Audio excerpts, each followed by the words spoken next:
Today we're going to be sewing the second piece to the ensemble from the Roaring 20s pattern for the RTB 101 body doll.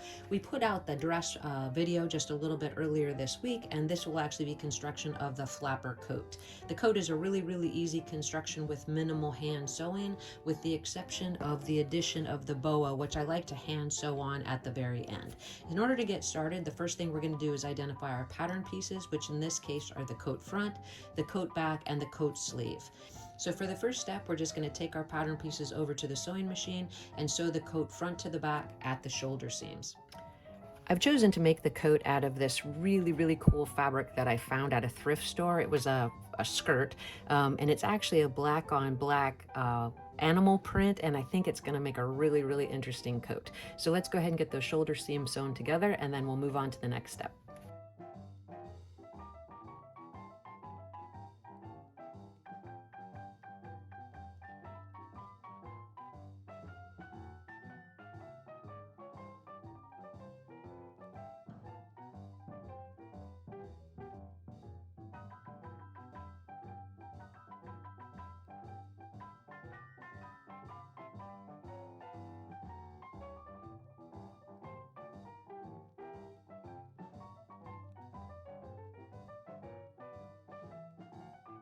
Next, we're going to take our sleeve pieces and we're going to run a gather stitch at the sleeve cap.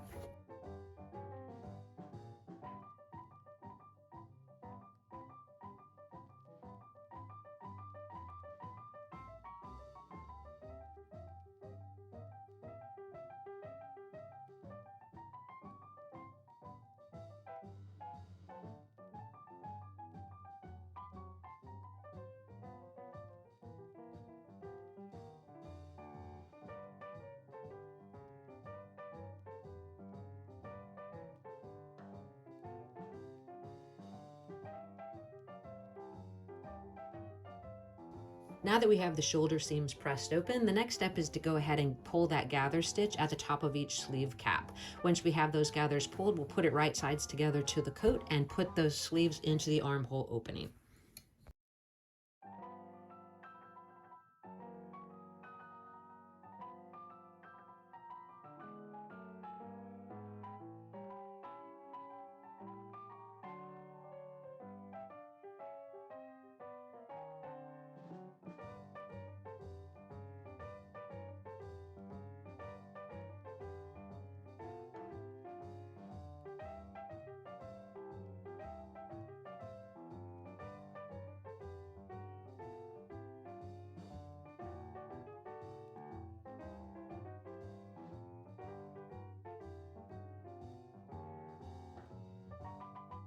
Let's do that second sleeve.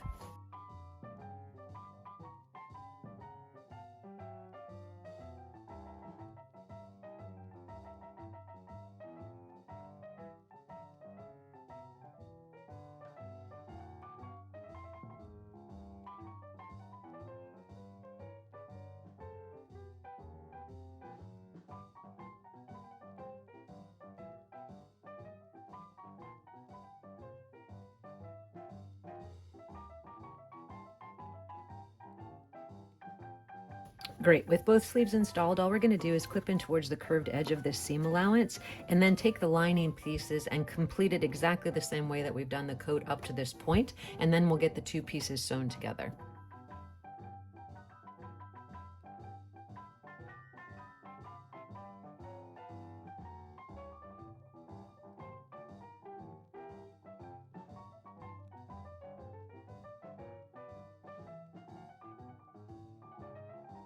Going to run that gather stitch across the lining of the sleeve.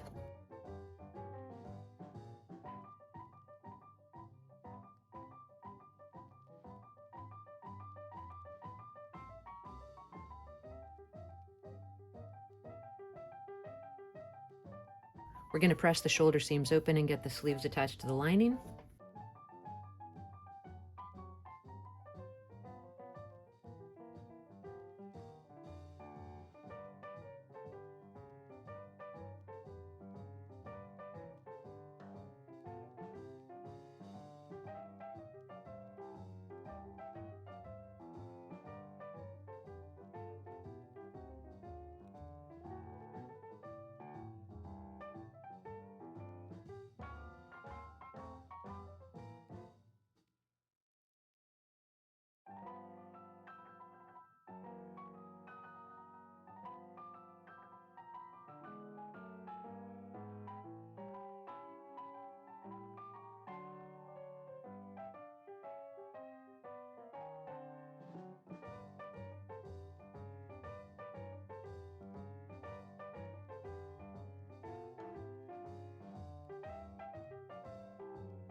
Once you've clipped into the seam allowance, what you're going to do next is you're going to place them right sides together and sew across the cuff edge of both sleeves.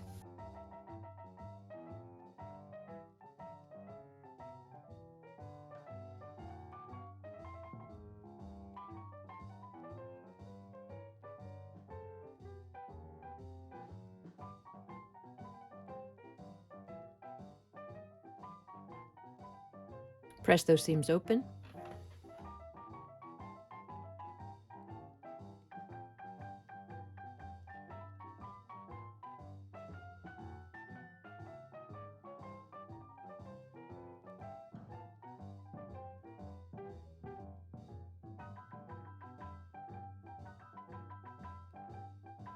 Next, you're going to pin the coat right sides together at that front opening and around the neck edge. And that's actually the next seam we're going to sew as well.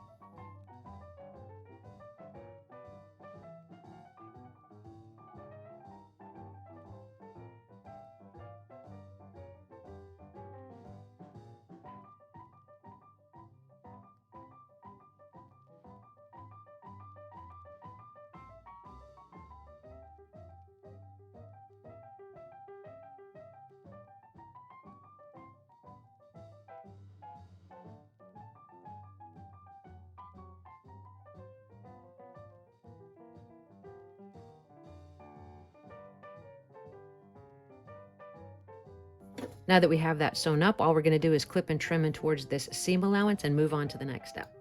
At this point, we're going to actually grab the coat and pull it open at that shoulder seam. We're going to match the lining to the lining and the coat to the coat.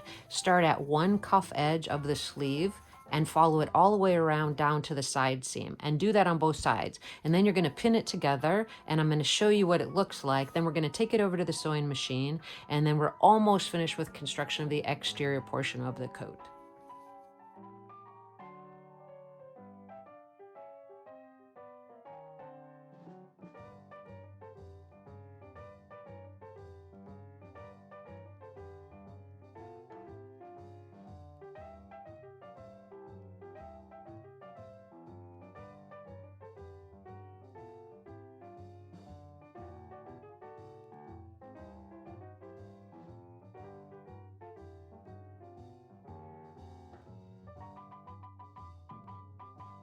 So that's one side right there. You can kind of see how it's looking. We're going to repeat that on the second side and then get those seams sewn.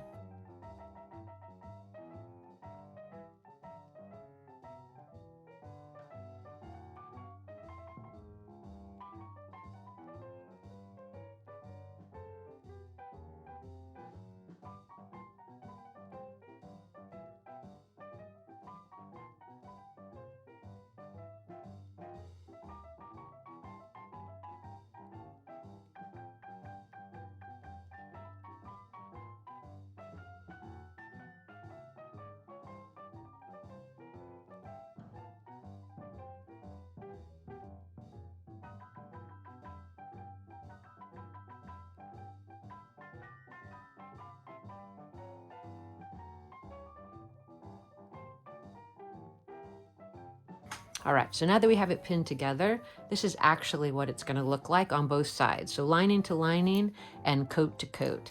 The part that is unsewn at this point is the hem edge of the coat, and you want to remember to leave an opening in one of the side seams of the actual lining. So I do have a white heat erasable marker, so I'll make a mark right here where I want to leave that opening, and we'll get those seams sewn.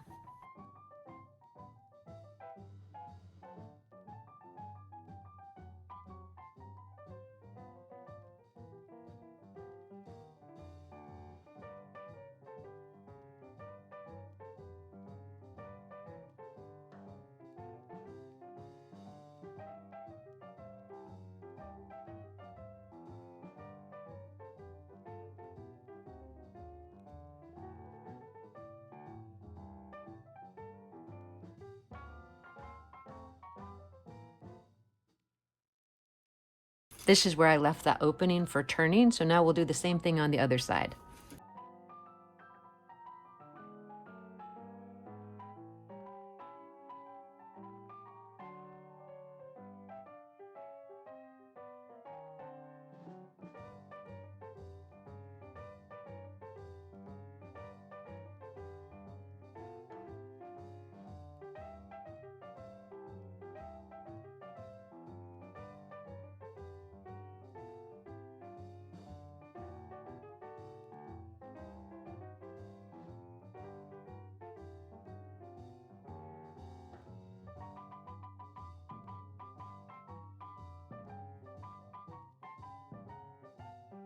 All right, let's take it over to the ironing board and see how we did. This is a point where we could actually get a couple of these side seams ironed before we actually do that finishing seam of the lower edge and actually get the garment turned. So I'm going to quickly trim in towards this seam allowance and press the seams open that are available to me at this point.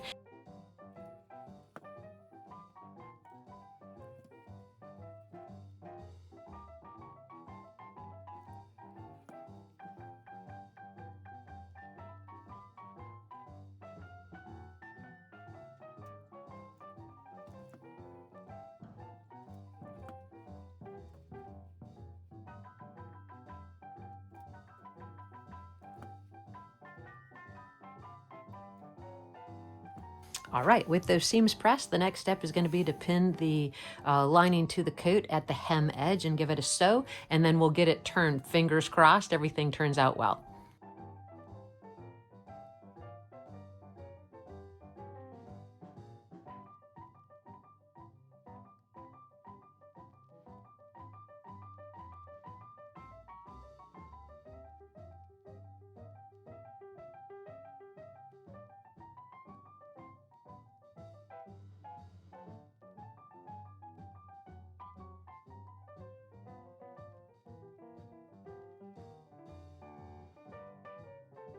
Let's check both sides, trim in towards that seam allowance, and give it a turn.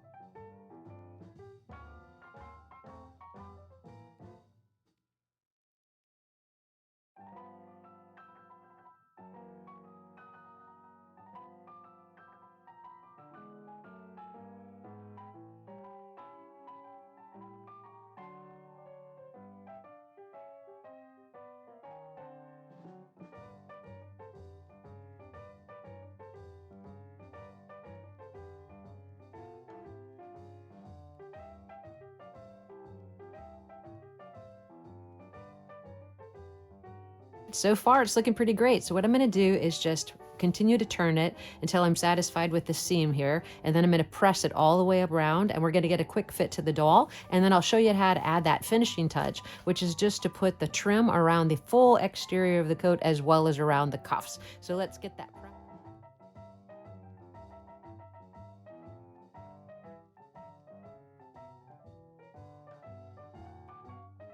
So here's a quick fit to the doll with the jacket turned right side out and pressed, and I think everything's coming together really well. You want to keep in mind that because the trim on the jacket is pretty voluminous, you want to make sure that it's not too long in the sleeves so that when you actually attach it to the edge, you don't completely lose your hands.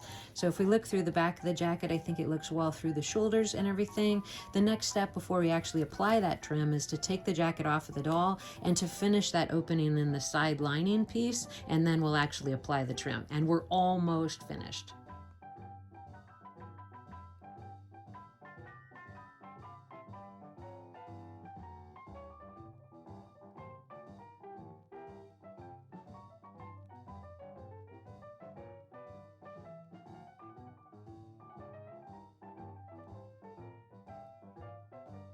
With that internal lining actually sewn closed, the very last step is going to be to add this boa trim around the outside.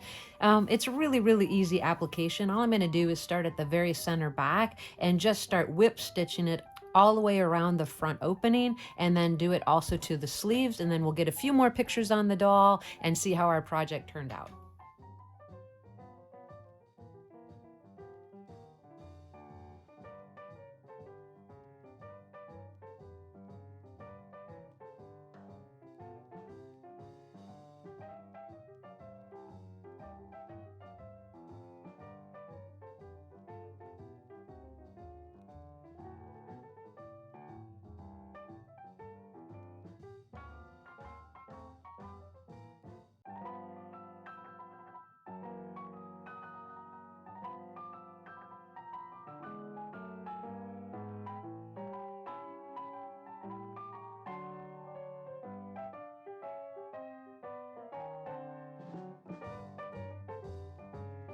Now that we have the fur completely attached to the outside of the jacket, the final step is going to be to do that same technique right here at the wrist of the sleeve, and then we're going to get the final pictures on our Sydney doll and see how our project turned out. I think she's going to look fantastic. Okay, I have the hand sewing finished and the bow is attached to the jacket at the sleeve edge as well as all the way around the front and lining. And I think it looks pretty furry, pretty fluffy. I think it's going to be great. I love that print that I ended up finding at the thrift store. I think it really adds a nice little touch to it. And what I'm going to do now is I'm going to quickly get everything cleaned up, get those photographs, and we'll see how Sydney looks. Sydney was absolutely the correct doll for this pattern. She exudes 1920s flapper. If you have any questions, please list them in the comment section below. If you'd like to see construction of the dress, I'll leave the link for that video there as well. As always, I thank you for your time, and I look forward to seeing you in the next video.